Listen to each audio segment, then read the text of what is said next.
안녕하십니까. 비뇨의학 TV 이용입니다.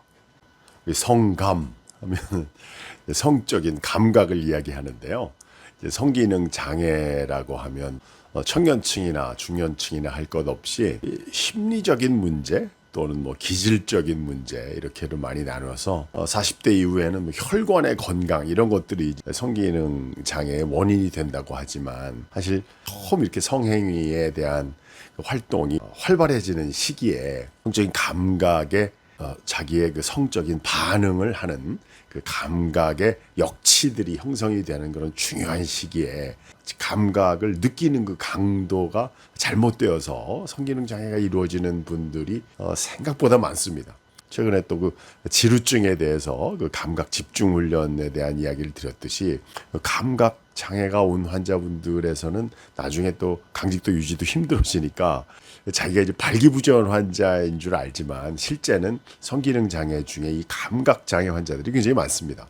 오늘 주제가 이 감각을 떨어뜨리는 자기 자신의 감각을 자기도 모르는 사이에 떨어뜨리게 되는 치명적인 실수들 몇 가지를 예를 들어드리겠습니다. 혼자서 자극하는 그 자유행위의 그 횟수나 강도, 그런 방법, 그러니까 손으로 하지 못하고 심한 압력을 줘서 체중을 실는다든지 아니면 다리에 그런 힘으로 해서 이렇게 압박을 해서 그 감각의 역치가 올라가 있는 분들, 그런 분들이 나중에 감각장애, 지루증, 강직도가 떨어지는 발기부전을 겪게 되는데요.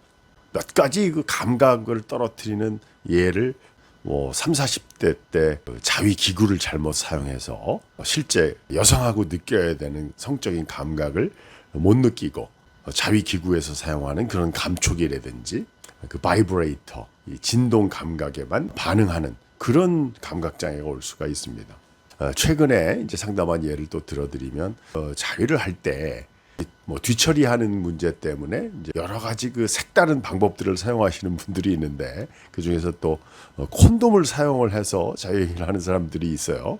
근데 그런 경우에는 자기 자신의 그런 감각을 사정하는 데까지 끌어올리기 위해서 강도와 그 시간이 좀 걸리기 때문에 실제 상대자하고 관계할 때 지루증 환자, 감각장애 환자로 발전해 갈 수가 있는 거죠.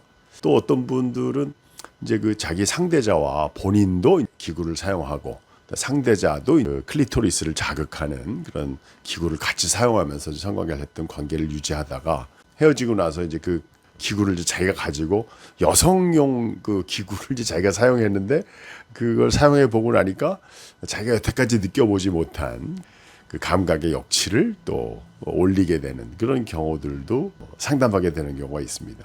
이제 많은 분들이 그 탱가 같은 그 자위기구 중에서 진동 감각이 너무 강한 것들을 한번 이용해 가면 이 세상에 그 성 경험처럼 성적인 감각처럼 이렇게 노빠꾸인 그런 행위가 없잖아요. 계속해서 그 좀 더 강한 자극, 좀 더 강한 느낌 이런 것들을 추구하게 마련이고 그거를 위해서 여러 가지 방법을 사용하다 보면 또 거기에 더해서 또 야동을 이용하게 되고 점점 점입 가경이 되는 거죠.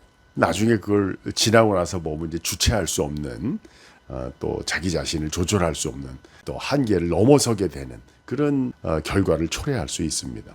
처음 이렇게 성적인 감각을 발전시켜 나갈 때 아주 그 높은 단계의 성적인 감각을 추구하는 것은 좋지만 지나친 자극으로 감각 장애까지 진행되지는 않도록 주의를 기울여야 하겠습니다. 치명적인 감각 장애가 발생할 수 있는 실수들에 대해서 오늘 말씀을 드렸습니다. 비뇨의학 TV 이용이었습니다.